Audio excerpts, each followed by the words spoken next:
there, welcome back to the Cory Doctorow podcast. Hope you had a great spring break. I know I sure did. We got back from Los Angeles, California yesterday, and I'm very, very jet lagged because, I had a hard time sleeping, and my 5-year-old had a really hard time sleeping and ended up keeping us up till about, 2 in the morning, 3 in the morning.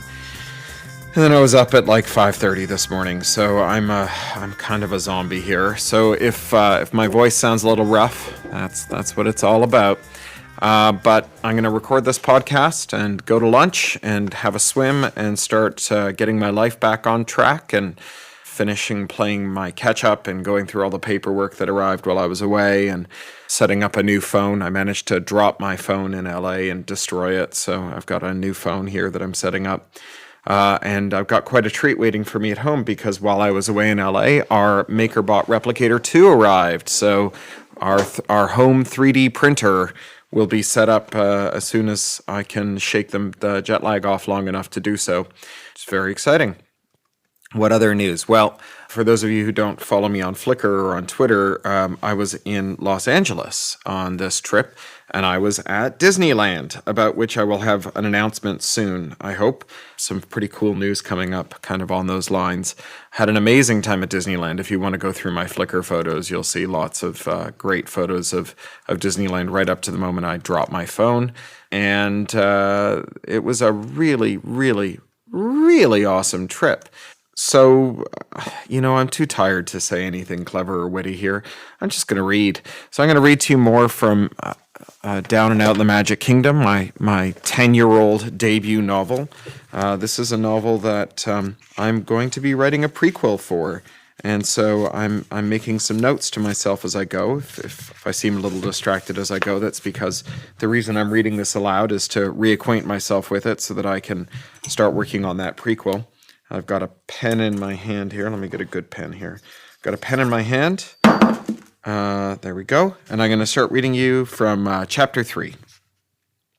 Chapter 3. The Bitchin' Society has had much experience with restores from backup. In the era of the cure for death, people live pretty recklessly. Some people get refreshed a couple dozen times a year.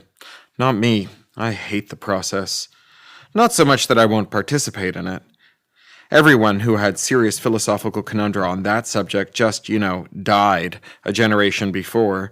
The Bitchin' Society didn't need to convert its detractors, just outlive them. The first time I died, it was not long after my 60th birthday. I was scuba diving at Playa Coral near Veradero, Cuba. Of course, I don't remember the incident, but knowing my habits at that particular dive site and having read the dive log of my scuba buddies, I've restructured the events.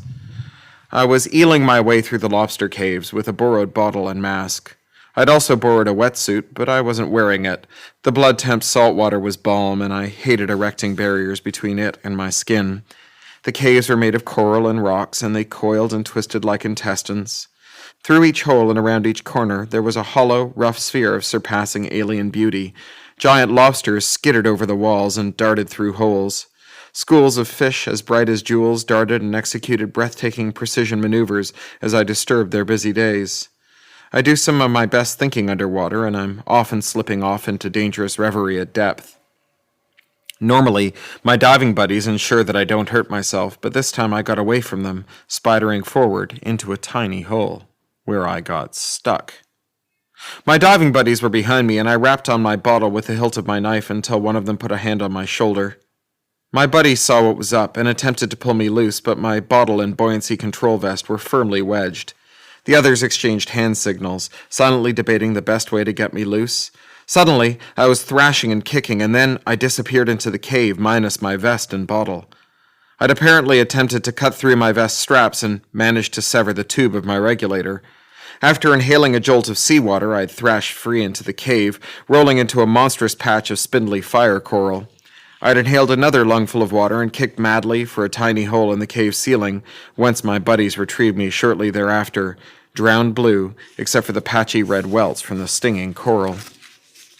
In those days, making a backup was a lot more complicated. The procedure took most of a day and had to be undertaken at a special clinic. Luckily, I'd had one made just before I left for Cuba a few weeks earlier. My next most recent backup was 3 years old, dating from the completion of my second symphony. They recovered me from a backup into a force-grown clone at Toronto General. As far as I knew, I'd laid down in the backup clinic one moment and arisen the next. It took most of a year to get over the feeling that the whole world was putting a monstrous joke over on me, that the drowned corpse I'd seen was indeed my own. In my mind, the rebirth was figurative as well as literal. The missing time was enough that I found myself hard-pressed to socialize with my pre-death friends. I told Dan the story during our first friendship, and he immediately pounced on the fact that I'd gone to Disney World to spend a week sorting out my feelings, reinventing myself, moving to space, marrying a crazy lady. He found it very curious that I always rebooted myself at Disney World. When I told him that I was going to live there someday, he asked me if that would mean that I was done reinventing myself. Sometimes, as I ran my fingers through Lil's sweet red curls, I thought of that remark and sighed great gusts of contentment and marveled that my friend Dan had been so prescient. The next time I died, they'd improved the technology somewhat. I had a massive stroke in my 73rd year, collapsing on the ice in the middle of a house league hockey game.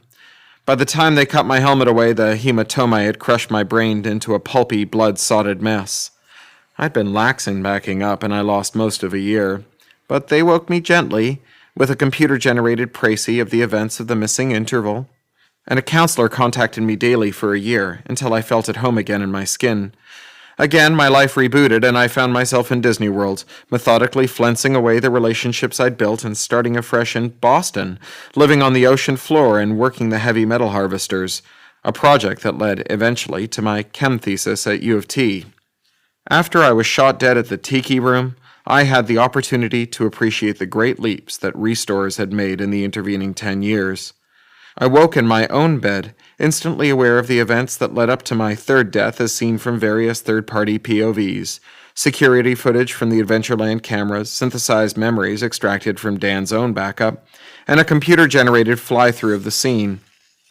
I woke feeling preternaturally calm and cheerful, and knowing that I felt that way because of certain temporary neurotransmitter presets that had been put in place when I was restored.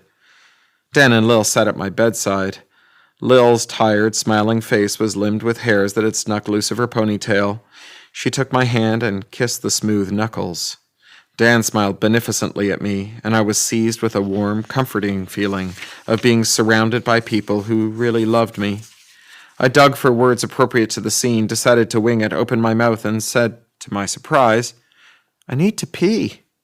Dan and Lil smiled at each other. I lurched out of the bed, naked, and thumped to the bathroom. My muscles were wonderfully limber, with a brand new spring to them. After I flushed, I leaned over and took hold of my ankles, then pulled my head right to the floor, feeling the marvelous flexibility of my back and legs and buttocks. A scar on my knee was missing, as were the many lines that had crisscrossed my fingers. When I looked in the mirror, I saw that my nose and earlobes were smaller and perkier. The familiar crow's feet and frown lines between my eyebrows were gone. I had a day's beard all over, head, face, pubis, arms, legs. I ran my hands all over my body and chuckled at the ticklish newness of it all. I was briefly tempted to depilate all over, just to keep this feeling of newness forever, but the neurotransmitter presets were evaporating, and a sense of urgency over my murder was creeping up on me. I tied a towel around my waist and made my way back to the bedroom. The smells of tile cleaner and flowers and rejuve were bright in my nose, effervescent as camphor. Dan and Lil stood when I came into the room and helped me to the bed. "Well, this sucks," I said. I'd gone straight from the uplink through the utilidors, 3 quick cuts of security cam footage, one at the uplink, one in the corridor, and one at the exit to the underpass between Liberty Square and Adventureland. I seemed bemused and a little sad as I emerged from the door and began to weave my way through the crowd, using a kind of sinuous darting shuffle that I developed when I was doing fieldwork on my crowd control thesis. I cut rapidly through the lunchtime crowd toward the long roof of the Tiki Room, thatched with strips of shimmering aluminum cut and painted to look like long grass. Fuzzy shots now from Dan's POV of me moving closer to him, passing close to a group of teenage girls with extra elbows and knees, wearing environmentally controlled cloaks and cowls covered with Epcot Center logo marks. One of them is wearing a pith helmet from the Jungle Trader's shop outside of the Jungle Cruise. Dan's gaze flicks away to the Tiki Room's entrance, where there is a short queue of older men, then back, just as a girl with a pith helmet. just as the girl with the pith helmet draws a stylish little organic pistol, like a penis with a tail that coils around her arm.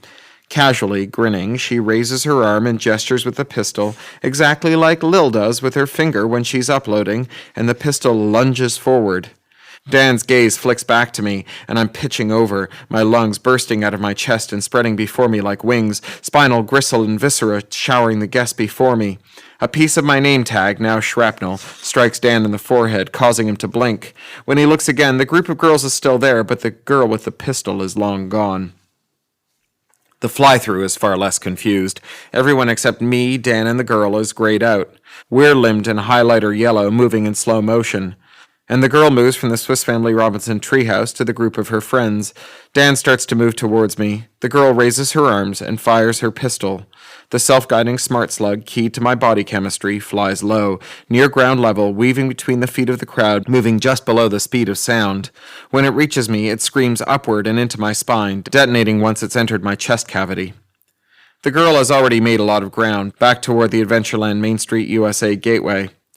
The fly-through speeds up. Following her, she merges with the crowd on the street, ducking and weaving between them, moving toward the breezeway at Sleeping Beauty Castle. She vanishes, then reappears 40 minutes later in Tomorrowland, near the new Space Mountain complex, then disappears again. Has anyone ID'd the girl? I asked, once I'd finished reliving the events. The anger was starting to boil within me now, my new fist clenched for the first time, soft palms and uncalloused fingertips. Dan shook his head. None of the girls she was with had ever seen her before. The face was one of the Seven Sisters, Hope. The Seven Sisters were a trendy collection of designer faces. Every second teenage girl wore them. How about Jungle Traders, I asked. Did they have a record of the pith helmet purchase? Lil frowned. We ran the Jungle Trader purchases back for 6 months. Only 3 matched the girl's appearance. All 3 have alibis. Chances are she stole it. Why? I asked, finally. In my mind's eye, I saw my lungs bursting out of my chest, like wings, like jellyfish, vertebrae spraying like shrapnel. I saw the girl's smile, an almost sexual smirk as she pulled the trigger on me. It wasn't random, Lil said. The slug was definitely keyed to you, and that means she'd gotten close to you at some point. Right, which meant that she'd been to Disney World in the last 10 years. That narrowed it down, all right. What happened to her after Tomorrowland, I said. We don't know, Lil said. Something wrong with the cameras. We lost her and she never reappeared. She sounded hot and angry. She took equipment failures in the Magic Kingdom personally. Who'd want to do this, I asked, hating the self-pity in my voice. It was the first time I'd been murdered, but I didn't need to be a drama queen about it. Dan's eyes got a faraway look. Sometimes people do things for reasons that seem perfectly reasonable to them, that the rest of the world couldn't hope to understand. I've seen a few assassinations, and they never made sense afterwards. He stroked his chin. Sometimes it's better to look for temperament rather than motivation. Who could do something like this? Right. All we needed to do was investigate all the psychopaths who'd visited the Magic Kingdom in 10 years. That narrowed it down considerably. I pulled up a HUD and checked the time. It had been 4 days since my murder. I had a shift coming up, working the turnstiles at the Haunted Mansion. I like to pull a couple of those shifts a month, just to keep myself grounded. It helped to take a reality check when I was churning away in the rarefied climate of my crowd control simulations. I stood and went to my closet, started to dress. What are you doing? Lil asked, alarmed. I got a shift, I'm running late. You're in no shape to work, Lil said, tugging at my elbow. I jerked free of her. I'm fine, good as new.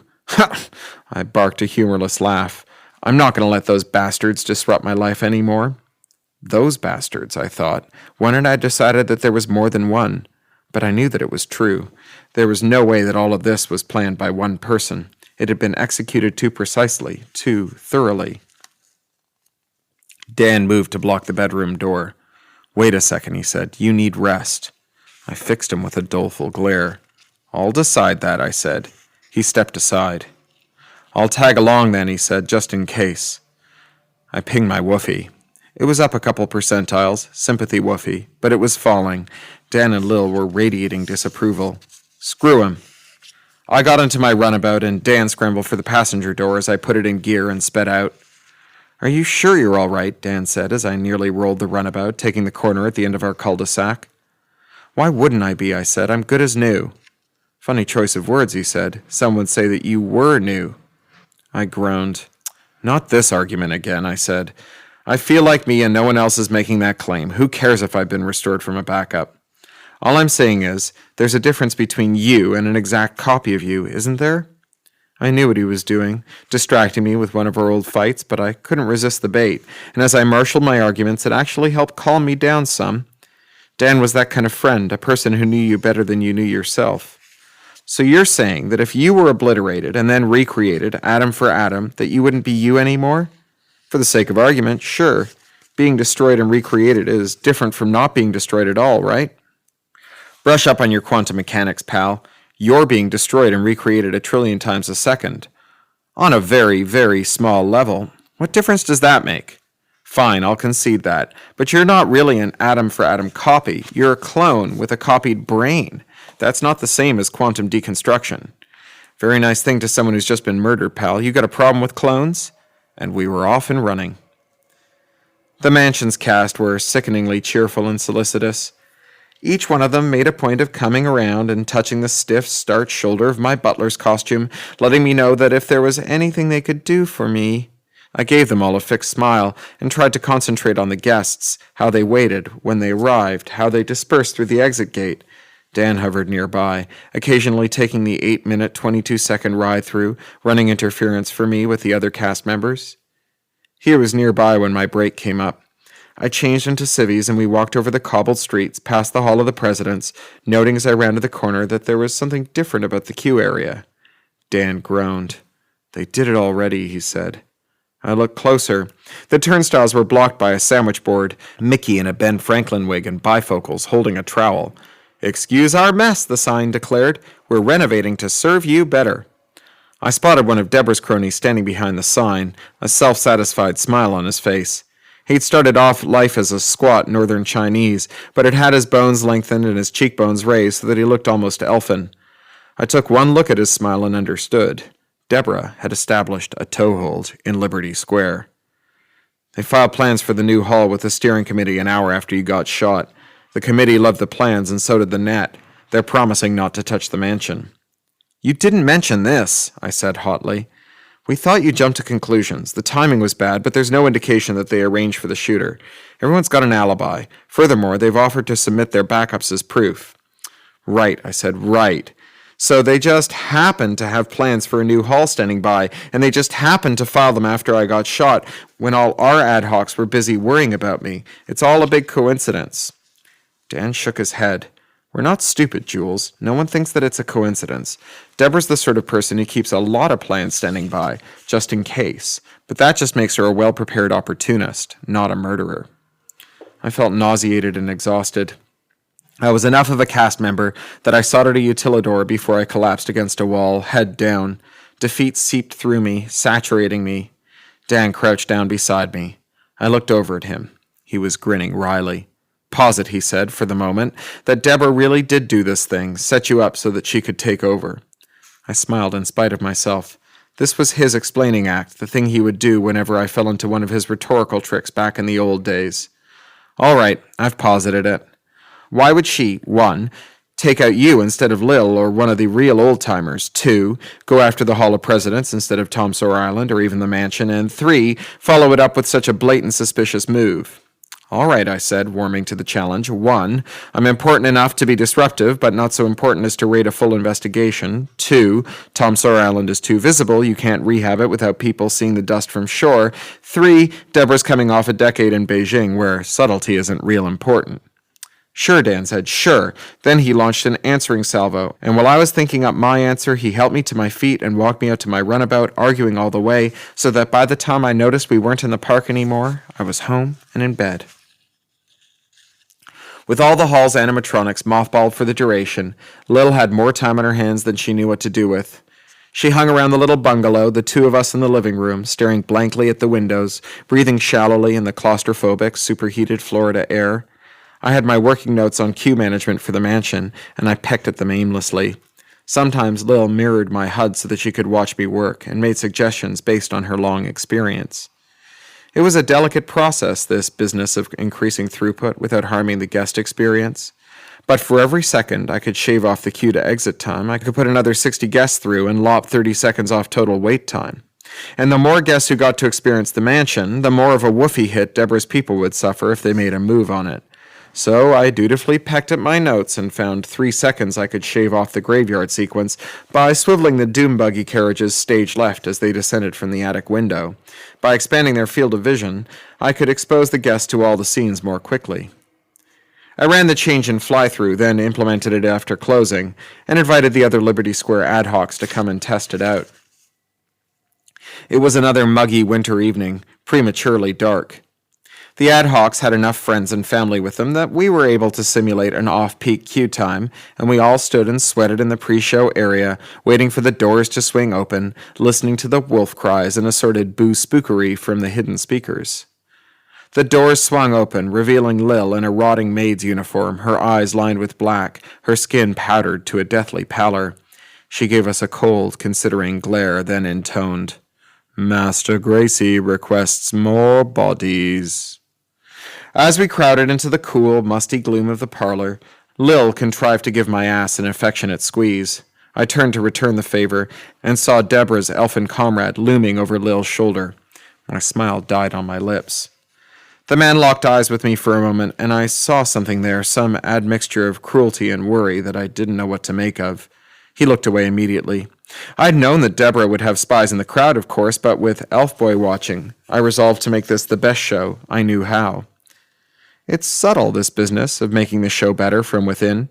Little had already slid aside the paneled wall that led to stretch room number 2, the most recently serviced one. Once the crowd had moved inside, I tried to lead their eyes by adjusting my body language to poses of subtle attention directed at the new spotlights. When the newly remastered soundtrack came from behind the sconce-bearing gargoyles at the corners of the octagonal room, I leaned my body slightly in the direction of the moving stereo image.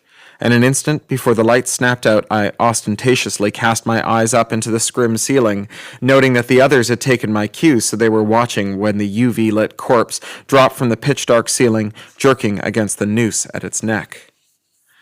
The crowd filed into the second queue area, where they boarded the doom buggies. There was a low buzz of marveling conversation as we made our way onto the moving sidewalk. I boarded my doom buggy, and an instant later, someone slid in beside me. It was the elf. He made a point of not making eye contact with me, but I sensed his sidelong glances at me as we rode through past the floating chandelier and into the corridor where the portrait's eyes watched us.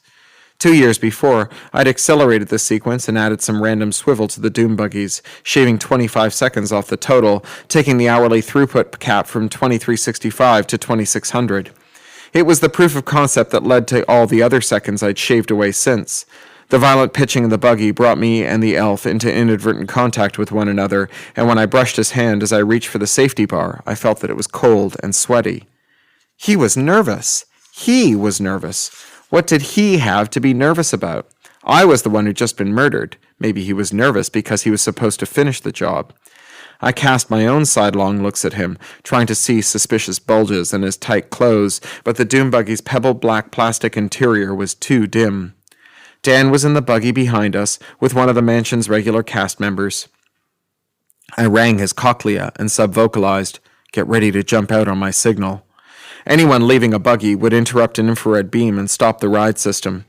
I knew that I could rely on Dan to trust me with a lot of explaining, which meant that I could keep a close watch on Deborah's crony. We went past the hallway of mirrors and into the hallway of doors, where monstrous hands peeked out around the sills, straining against the hinges, recorded groans mixed in with the pounding. I thought about it. If I wanted to kill someone on the mansion, where would be the best place to do it? The attic staircase, the next sequence, seemed like a good bet. A cold clarity washed over me. The elf would kill me in the gloom of the staircase, dump me out over the edge at the blind turn toward the graveyard, and that would be it. Would he be able to do it if I was staring straight at him? He seemed terribly nervous as it was. I swiveled in my seat and looked him straight in the eye. He quirked a half smile at me and nodded a greeting. I kept on staring at him, my hands balled into fists, ready for anything. We rode down the staircase, facing up, listening to the clamor of voices from the cemetery and the squawk of the red-eyed raven. I caught sight of the quaking groundkeeper animatronic from the corner of my eye, and I startled. I let out a subvocal squeal and was pitched forward as the ride system shuddered to a stop. "Jules?" came Dan's voice in my cochlea. "You all right?" He'd heard my involuntary note of surprise and had leapt clear of the buggy, stopping the ride. The elf was looking at me with a mixture of surprise and pity. It's all right. False alarm. I paged Lil and subvocalized to her, telling her to start up the ride ASAP. It was all right. I rode the rest of the way with my hands on the safety bar, eyes fixed ahead of me, steadfastly ignoring the elf. I checked the timer I'd been running. The demo was a debacle. Instead of shaving off 3 seconds, I'd added 30. I wanted to cry. I debarked the buggy and stalked quickly out to the exit queue, leaning heavily against the fence, staring blindly at the pet cemetery. My head swam. I was out of control, jumping at shadows. I was spooked. And I had no reason to be. Sure, I'd been murdered, but what did it cost me? A few days of unconsciousness while they decanted my back up into my new body. A merciful gap in memory from my departure at the backup terminal until my death. I wasn't one of those nuts who took death seriously. It wasn't like they'd done something permanent. In the meantime, I had done something permanent. I dug Lil's grave a little deeper, endangered the adhocracy, and, worst of all, the mansion. I'd acted like an idiot. I tasted my dinner, a wolf-down hamburger, and swallowed hard, forcing down the knot of nausea. I sensed someone at my elbow, and thinking it was Lil, come to ask me what had gone on, I turned with a sheepish grin and found myself facing the elf. He stuck his hand out and spoke in the flat no accent of someone running a language module. Hi there. We haven't been introduced, but I wanted to tell you how much I enjoy your work. I'm Tim Fung. I pumped his hand, which was still cold and particularly clammy in the close heat of the Florida night. Julius, I said, startled at how much like a bark it sounded. Careful, I thought, no need to escalate the hostilities. It's nice of you to say that. I like what you all have done with the pirates. He smiled, a genuine, embarrassed smile, as though he'd just been given high praise from one of his heroes. Really? I think it's pretty good. The second time around, you get a lot of chances to refine things, really clarify the vision. Beijing, well, it was exciting, but it was rushed, you know. I mean, we were really struggling. Every day there was another pack of squatters who wanted to tear the park down. Deborah used to send me out to get the children piggyback rides just to keep our woofie up while she was evicting the squatters. It was good to have the opportunity to refine the designs, revisit them without the floor show. I knew about this, of course. Beijing had been a real struggle for the ad hocs who built it. Lots of them had been killed many times over. Deborah herself had been killed every day for a week and restored to a series of prepared clones, beta testing one of the ride systems. It was faster than revising the CAD simulations. Deborah had a reputation for pursuing expedience. I'm starting to find out how it feels to work under pressure, I said, and nodded significantly at the mansion. I was gratified to see him look embarrassed and then horrified. We would never touch the mansion, he said. It's perfect. Dan and Lil sauntered up as I was preparing a repost. They both looked concerned. Now that I thought of it, they both seemed incredibly concerned about me since the day I was revived. Dan's gait was odd, stilted, like he was leaning on Lil for support. They looked like a couple. An irrational sear of jealousy jetted through me. I was an emotional wreck. Still, I took Lil's big scarred hand in mine as soon as she was in reach, then cuddled her to me protectively. She had changed out of her maid's uniform into civvies, smart coveralls whose micropore fabric breathed in time with her own respiration. Lil, Dan, I want you to meet Tim Fung. He was just telling me war stories from the Pirates Project in Beijing. Lil waved and Dan gravely shook his hand. That was some hard work, Dan said. It occurred to me to turn on some woofie monitors. It was normally an instantaneous reaction to meeting someone, but I was still disoriented. I pinged the elf. He had a lot of left-handed woofie, respect garnered from people who shared very few of my opinions. I expected that. What I didn't expect was that his weighted woofie score, the one that lent extra credence to the rankings of people I respected, was also high, higher than my own. I regretted my nonlinear behavior even more. Respect from the elf, Tim, I had to remember to call him Tim, would carry a lot of weight in every camp that mattered. Dan's score was incrementing upwards, but he still had a rotten profile. He had accrued a good deal of left-handed woofie, and I curiously back-traced it to the occasion of my murder, when Deborah's people had accorded him a generous dollop of props for the level-headed way he had scraped up my corpse and moved it off stage, minimizing the disturbance in front of their wondrous pirates. I was fuging, wandering off into the kind of mediated reverie that had got me killed on the reef at Playa Coral, and I came out of it with a start, realizing that the 3 others were politely ignoring my blown buffer. I could have run backwards through my short-term memory to get the gist of the conversation, but that would have lengthened the pause. Screw it. So, how are things going over at the Hall of Presidents? I asked Tim. Lil shot me a cautioning look. She'd ceded the hall to Deb's ad hocs, that being the only way to avoid the appearance of childish disattention to the almighty Woofy. Now she had to keep up the fiction of good-natured cooperation. That meant not shoulder-surfing Deborah looking for excuses to pounce on her work. Tim gave us the same half-grin he greeted me with. On his smooth, pointed features, it looked almost irredeemably cute. We're doing good stuff, I think. Deborah's had her eye on the hall for years, back in the old days, before she went to China. We're replacing the whole thing with broadband uplinks of gestalts from each of the president's lives, newspaper headlines, speeches, distilled biographies, personal papers. It'll be like having each president inside you, core dumped in a few seconds. Deborah said, we're going to flashbake the presidents on your mind. His eyes glittered in the twilight. Having only recently experienced my own cerebral flashbaking, Tim's description struck a chord in me. My personality seemed to be rattling around a little in my mind, as though it had been improperly fitted. It made the idea of having the gestalt of 50-some presidents squashed in along with it perversely appealing. Wow, I said, that sounds wild. What do you have in mind for physical plant? The hall as it stood had a quiet patriotic dignity cribbed from 100 official buildings of the dead USA. Messing with it would be like redesigning the stars and bars. It's not really my area, Tim said. I'm a programmer, but I could have one of the designers squirt some plans for you if you want. That would be fine, Lil said, taking my elbow. I think we should be heading home now, though. She began to tug me away. Dan took my other elbow. Behind her, the Liberty Bell glowed like a ghostly wedding cake in the twilight. That's too bad, Tim said. My ad hoc is pulling an all-nighter on the new hall. I'm sure they'd love to have you drop by. The idea seized hold of me. I would go into the camp of the enemy, sit by their fire, and learn their secrets. That would be great, I said, too loudly. My head was buzzing slightly. Lil's hands fell away. But we've got an early morning tomorrow, Lil said. You've got a shift at 8, and I'm running into town for groceries. She was lying, but she was telling me that this wasn't her idea of a smart move. But my faith was unshakable. 8 a.m. shift? No problem. I'll be right here when it starts. I'll just grab a shower at the Contemporary in the morning and catch the monorail back in time to change, all right? Dan tried. But Jules, we were going to grab some dinner at Cinderella's royal table, remember? I made reservations. Oh, we can eat any time, I said. This is a hell of an opportunity. It sure is, Dan said, giving up. Mind if I come along? He and Lil traded meaningful looks that I interpreted to mean, if he's going to be a nut, one of us really should stay with him. I was past caring. I was going to beard the lion in his den. Tim was apparently oblivious to all of this. Then it's settled. Let's go. On the walk to the hall, Dan kept ringing my cochlea, and I kept sending him straight to voicemail. All the while, I kept up a patter of small talk with him and Tim.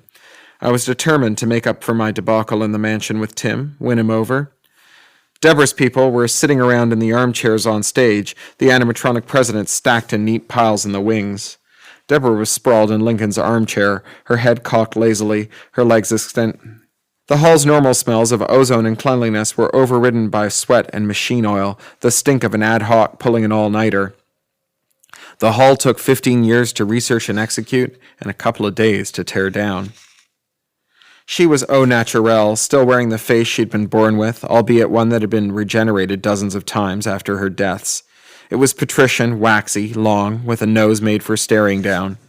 She was at least as old as I was, though she was only apparent 22. I got this sense that she picked this age because it was one that afforded boundless reserves of energy.